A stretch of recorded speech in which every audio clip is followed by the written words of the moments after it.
Hello student, मेरा नाम अभिनव कुमार और आप देख रहे हैं साइंस एंड मैथमेटिकल सोसाइटी। तो आप लोग के बीच मैं एक नए टॉपिक के साथ जुड़ रहा हूं जो कि बहुत ही हेल्पफुल टॉपिक है। और मैं इस जो टॉपिक लेके आया हूं कह सकते हैं कि बहुत ही इम्पोर्टेंट टॉपिक। और एक बोर्ड के माध्यम से मैं इस टॉपिक को कवर किया हूं और आप लोग को बताने का काम करूंगा। जैसा कि टॉपिक का नाम बहुत ही बार पूछा गया है, इससे क्वेश्चन बहुत बार दिया जाता है। तो प्लीज़ आप लोग ज़रूर देखिएगा इस वीडियो को। और अगर आप लोग ज़्यादा से ज़्यादा लोगों को जोड़ने का भी काम कीजिएगा जिससे कि इससे बेनिफिट हो सके।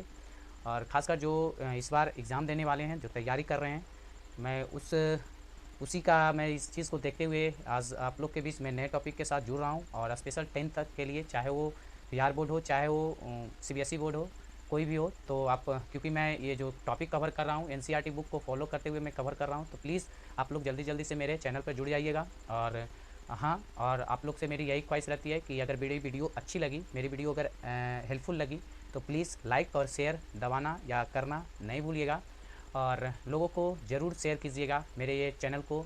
और आप लोग जितना हमें प्यार दीजिएगा, जितना आप हमें आगे मोटिवेट कीजिएगा, उतना मैं आप लोग के बीच अच्छे अच्छे टॉपिक मैं लेके आऊँगा। तो प्लीज़ आप लोग से मेरी यही आग्रह है कि आप लोग ज़्यादा से ज़्यादा लोगों तक पहुँचाने का काम करिए।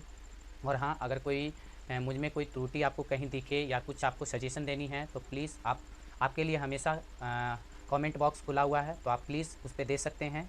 और मैं वो आपके जो दिए हुए हैं, आपके जो प्रश्न किए हुए हैं, उसका मैं ज़रूर सॉल्यूशन करूँगा और अच्छे से अच्छे टॉपिक को कवर करूँगा। और मेरा ये जो चैनल का मोटिव है कि सभी लोगों को शिक्षा देना और सभी लोगों को जागरूक करना सबसे बड़ी बात होती है।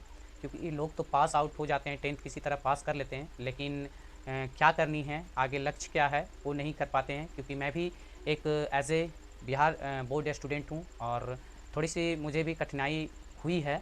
और उस चीज़ को मैं देखा हूँ तो थोड़ा लग रहा है कि नहीं, अभी के जो अभी के जो जनरेशन वाले जो निकल रहे हैं स्टूडेंट, उनको आगे कैसे किस क्षेत्र में जाना है, कैसे किस फील्ड में जाना है, तो उस चीज़ के बारे में भी आप लोग से डिस्कस करूँगा।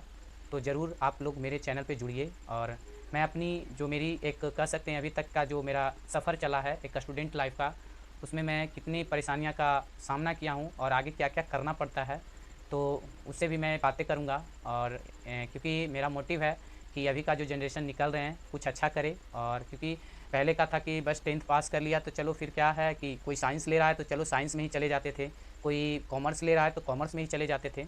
तो इस तरह से एक होर की तरह जाते थे और अपने काबिलियत को नहीं कोई पहचान पाते थे कि मेरे पास क्या काबिलियत है, मैं किस क्षेत्र में जाना चाहता हूँ। और मैं एक ही चीज़ कहना चाहता हूँ, अगर काबिलियत है और जिस क्षेत्र में आपकी काबिलियत है उसमें आपको सक्सेस बहुत जल्दी मिलेगी और अच्छा, और आप उसे मन लगा के कीजिएगा भी। और अगर कोई बस कह देता है कि नहीं इसमें जाओ, इसी का ये होगा, ऐसा नहीं। खुद अपने आप पे जज करनी है कि हमें क्या चाहिए, हम क्या कर सकते हैं, हम क्या बन सकते हैं। तो दूसरे के कहने पे नहीं जाना है। और आप लोग को मैं यही सजेशन दूंगा। तो प्लीज़, क्योंकि जीवन लाइफ अपनी सेट करनी है, अपनी बनानी है, तो इस चीज़ को मैं एक मोटिवेट के तौर पे भी मैं बता सकता हूँ। क्योंकि मैं अभी देख रहा हूँ, जब से मेरी लॉकडाउन हुआ है तब से मैं अभी इस चीज़ को देख रहा हूँ। क्योंकि अभी जो रोज़गार की बात अभी सबसे ज़्यादा अहम बात होती है। क्योंकि बहुत सारे ऐसे हैं अभी स्टूडेंट 10th 12th पास कर जाते हैं, तो लगता है कि जल्द से जल्द कहीं हम एक अच्छे जगह सेट हो जाएं, तो बस एक होड़ हो जाती है, चलो कंपटीशन कंपटीशन। तो थोड़ी सी अपनी काबिलियत को देखना ज़रूर, और जिसमें आपको लगे कंफर्टेबल उसमें आप लोग ज़रूर जाइएगा। मेरा यही सजेशन है, मेरा यही मानता है। और मैं तो थोड़ा सा इधर उधर हुआ हूँ, तो फिर से मैं अपने ट्रैक को ला रहा हूँ। और आप लोग का मैं जो अभी तक का सफ़र रहा, मैं अभी ग्रेजुएशन पार्ट 2 का मैं स्टूडेंट हूँ और मैं अभी बीसीए कर रहा हूँ, बैचलर ऑफ कंप्यूटर एप्लीकेशन कर रहा हूँ। तो अभी तक मैं जितने भी सफ़र देखें, और मैं एक एज ए इंजीनियरिंग भी मैं किया हूँ डिप्लोमा, तो मेरी इतनी तक की सफ़र है, तो आप लोग से मैं शेयर कर रहा हूँ। तो और भी अच्छे अच्छे ऐसे हैं जो जो मेरी ज़िंदगी में देखे हैं कि किस तरह का कैसा दोस्तों का मिलन होता है, किस तरह से कहाँ पे कठिनाइयाँ आएगी तो कैसे उसको सामना करना पड़ेगा। तो बहुत सारे ऐसे हैं फैक्ट हैं जो आप लोग को मैं बता रहा हूँ। तो प्लीज़ आप लोग थोड़ा सा पढ़ाई अच्छे तौर पे लीजिएगा। क्योंकि अभी देख रहे हैं कि जो कि परसेंटेज लेवल थोड़ी सी कम रही है पहले की अपेक्षा। क्योंकि अब जो है पैटर्न, जो एग्ज़ाम की पैटर्न है, चेंज किया गया है, बदलाव किया गया है। उस हिसाब से कहा जाए तो नंबर थोड़ी हाई होनी चाहिए। और हाँ, एक बहुत ही अच्छे न्यूज़ आ रहे हैं कि हमारे जो प्रेजेंट में अभी हमारे देश के प्रधानमंत्री जो हैं, एक योजना लाए हैं जो कि कह सकते हैं स्कूलों को डेवलप करने की। और शिक्षा नीति जो 2022 स्टार्ट होने वाला है, उस पे भी कुछ बदलाव करेंगे। तो थोड़ी सी इस चीज़ को भी देखते हुए आप लोग कुछ अच्छा कीजिए, और मैं आप लोग से ज़्यादा टाइम नहीं लूँगा। जो मेरी टॉपिक है मैं इस टॉपिक को कवर करूँगा और आप लोग को बताऊँगा। और मेरा ये जो चैनल है कुछ जॉब रिलेटेड भी मैं प्रोफाइल को बताऊँगा कि कहाँ कैसे हमें जानी है, कहाँ पे क्या है, 10th लेवल पर कितनी वैकेंसियाँ हैं, उसके बारे में भी मैं बताऊँगा। तो प्लीज़ आप लोग मेरे चैनल पर ज़रूर जुड़िएगा, और अगर मेरी ये वीडियो अच्छी लगी तो लाइक और शेयर ज़रूर कीजिएगा। चलिए, तो मेरी जो आज टॉपिक है वो है, दो चर कर रहा था कि जो मेरी चैप्टर है वो चैप्टर का नाम है दो चर वाले रैखिक समीकरण युग्म, जो हम कहते हैं pair of linear equation in two variables. और इसमें टॉपिक जो मेरी है वो है एक रैखिक समीकरण युग्म को हल करने की बीजगणित विधि। वो कितने ऐसे विधि हैं जो दो चर वाले रैखिक समीकरण को हम हल कर सकते हैं, बता सकते हैं। तो इनके तीन कर सकते हैं, इसके जो विधि होते हैं वो तीन होते हैं। वो कौन कौन से हैं? तो वो हैं प्रतिस्थापन विधि, जिसको हम सब्स्टिट्यूशन मेथड करते हैं, और दूसरा मेरा जो है विलोपन विधि, जिसको एलिमिनेशन मेथड करते हैं, और तीसरा जो है ब्रज गुणन विधि, जिसको हम क्रॉस मल्टीप्लिकेशन मेथड करते हैं। तो ये मेरा तीन विधि है, और इसी तीन विधि पे मैं आप लोग से चर्चा करूँगा और बताऊँगा कि इससे कहाँ से कैसे किस तरह से क्वेश्चन बोर्ड में दिया जाता है। और मैं कुछ आपको मैं दिखा भी सकता हूँ, प्रीवियस जो ईयर का एग्ज़ाम हुआ है उसका मैं क्वेश्चन भी मैं दिखा सकता हूँ कि किस तरह से यहाँ पे एग्ज़ाम लिया गया है, कैसे बताया गया है।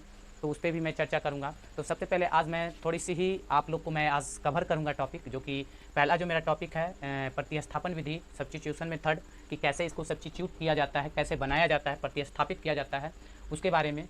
तो यहाँ पे कुछ मैं प्रतिस्थापन विधि द्वारा रैखिक समीकरण का हल मैं लिखा हूँ कि कैसे अगर प्रतिस्थापन विधि को कैसे यूज़ करके अगर कोई pair of two linear equation का अगर दिया रहेगा, कह सकते हैं दो चर वाले रैखिक समीकरण का युग्म दिया रहेगा, तो हम उसको कैसे सब्स्टिट्यूशन मेथड कर सकते हैं, प्रतिस्थापन मेथड से, विधि से कैसे उसको हम हल करेंगे। तो उसके बारे में यहाँ पे मैं आप लोग को बताऊँगा। तो प्लीज़ आप लोग ज़रूर इस टॉपिक पे बने रहिएगा, मेरे वीडियो पे बने रहिएगा, क्योंकि आपको कहीं भी दिक्कत समझने में नहीं, अगर बीच में आप जाते हैं तो आपको कहीं ना कहीं दिक्कत आती है। तो चलिए आज जो मेरी इसको कैसे हम कैलकुलेशन करेंगे, किस तरह से। तो यहाँ पे बात आती है कि प्रतिस्थापन। सबसे पहले हम इस चीज़ को जानेंगे कि प्रतिस्थापन विधि होता क्या। तो जैसे मेरा जो two pair of linear equation दिया रहेगा, उसमें वो क्या करेगा कि प्रतिस्थापित करना है, मतलब किसी का एक का वैल्यू को हम दूसरे समीकरण में प्रतिस्थापित, मतलब उसमें स्थापित कर देना। तो उसको हम कैसे करके हम इसमें x और y का वैल्यू करते हैं। और जब भी हम यहाँ पे दो चर कर रहे हैं तो इसमें क्या होगा कि जो वेरिएबल्स जो होंगे वो दो होंगे, या ए हो, बी हो, अल्फ़ाबेट कुछ भी वो, लेकिन जिसमें क्या होगा, दो वेरिएबल्स होंगे। तो उसी तरह से जैसे आपको दिख रहा होगा यहाँ पे जो मैं एक टॉपिक जो मैं क्वेश्चन का लिखा हूँ, वो लिखा हुआ है कि 7x - 2y = 1। एक समीकरण ये दिया हुआ है, और एक समीकरण ये दिया हुआ है कि 3x + 4y = 15। ये दो दिया हुआ है। तब कह रहा है कि इसमें x और y का मान निकालना है, कि और वो कौन सी विधि से, तो वो प्रतिस्थापन विधि से हमें यहाँ पे क्या करना है, मान निकालनी है। तो यहाँ पे कैसे हम मान निकालेंगे, तो सबसे पहले यहाँ पे आप लोग देखते रहिए, और कैसे मैं करता हूँ विधि को आप देखिए, और उसे अच्छी तरह से आप बारीकी से समझिए। और कहीं भी अगर आपको दिक्कत आए तो प्लीज़ कमेंट सेक्शन में आप लोग क्वेश्चन को पूछ सकते हैं। चलिए, तो यहाँ पे देखिए कि मैं कैलकुलेशन करके देख रहा हूँ। जैसे हल मैं लिख रहा हूँ, लिखा हुआ है 7x - 2y = 1, समीकरण मैंने एक मान लिया, और एक मेरा दिया हुआ है 3x + 4y = 15, समीकरण 2। तो इसमें मैं क्या करूँगा कि समीकरण एक को यहाँ पे वैल्यू को निकाल लूँगा। जैसा कि यहाँ पे देखिए 7x - 2y = 1 है, तो यहाँ पे मैं x का वैल्यू निकाल रहा हूँ। तो x 7x, और आपको पता है कि जब इक्वल टू का अगर इधर मान इधर ले जाते हैं तो क्या होता है, वहाँ पे जो माइनस प्लस का चिन्ह रहता है चेंज होता है। तो ये अगर माइनस है तो इधर आ जाएगा तो प्लस हो जाएगा, और ये अगर ये यहाँ पे गुना, ये कुछ नहीं तो यहाँ पे गुना है, जब इसको हम बराबर के चिन्ह से हटाएंगे तो ये भागा के कंडीशन में चला जाएगा। तो x बराबर मेरा क्या हो जाएगा, 1 + 2y/7 हो जाएगा। तो ये मैंने क्या किया, पहले समीकरण से x का मान निकालने का ये किया। अभी तो मेरा पूरा x का मान नहीं, सिर्फ हम समीकरण 1 से x का वैल्यू निकालें, और यहाँ पे मैं प्रतिस्थापित करूँगा समीकरण 2 में। तो मैं लिखूँगा कि समीकरण 2 में x का मान रखने पर, ठीक, कहने का है समीकरण जो x का मान होगा, जो वैल्यू होगा, उसको हम क्या करेंगे, पुट करेंगे, लिखेंगे कि कैसे वहाँ पे। तो यहाँ पर मैं लिख रहा हूँ कि x का, तो यहाँ पर लिखा हुआ समीकरण 3x + 4y = 15।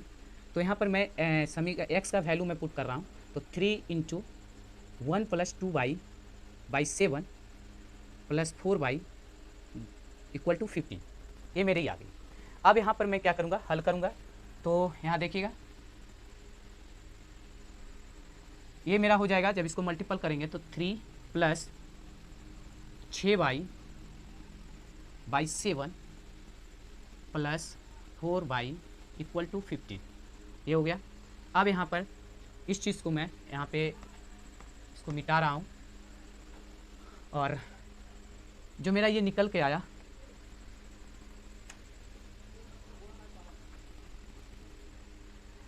जो यहाँ पे निकल के आया 3 plus 6y y 7 plus 4y equal to 15। अब इसे हम ये कैलकुलेशन करेंगे तो 3a plus 6y plus 28y बराबर 15, और ये मेरा बन जाएगा 3 प्लस ये 34y बाई 7 इक्वल टू 5। अब हमें पता है कि क्रॉस मल्टीप्लिकेशन करते हैं, तो ये मेरा बन जाएगा 3x plus 34y by 15 into 7, तो 3x प्लस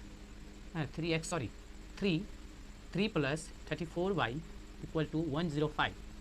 तो ये मेरा प्लस में इधर ले जाएंगे तो माइनस हो जाएगा, तो 34y इक्वल टू 150 माइनस 3, तो 34y इक्वल टू 102, इसीलिए y equal to since 102 by 34। जब इसको मैं करूँगा हल तो ये 3, तो यहाँ पे y इक्वल टू 3 आ गया, y का यहाँ पे कैलकुलेशन 3 आया। अब हम यहाँ पे y का वैल्यू हम फिर पुट कर देंगे समीकरण 1 में, तो यहाँ पर क्या होगा, x का वैल्यू आ जाएगा। तो अब देखिए यहाँ पे हम पुट कर रहे हैं, जो मेरा x बराबर यहाँ आया था 1 प्लस 2 बाई 7, तो यहाँ पर क्या हो जाएगा 1 प्लस 2 इंटू 3 बाई 7, तो ये 1 प्लस 6 बाई 7, 7 बाई 7 कट गया, तो ये x बराबर 1। तो ये मेरा यहाँ पे मान निकल के आया x बराबर 1 और y बराबर 3। तो इस तरह से हम क्या करते हैं, ब्रज गुणन विधि प्रतिस्थापन विधि द्वारा यहाँ पे हल करते हैं और बनाने का काम करते हैं। तो आई होप आप इसे अच्छे तरीके से समझ गए होंगे। अगर कोई दिक्कत आई तो प्लीज़ आप कमेंट सेक्शन में जाके कर सकते हैं।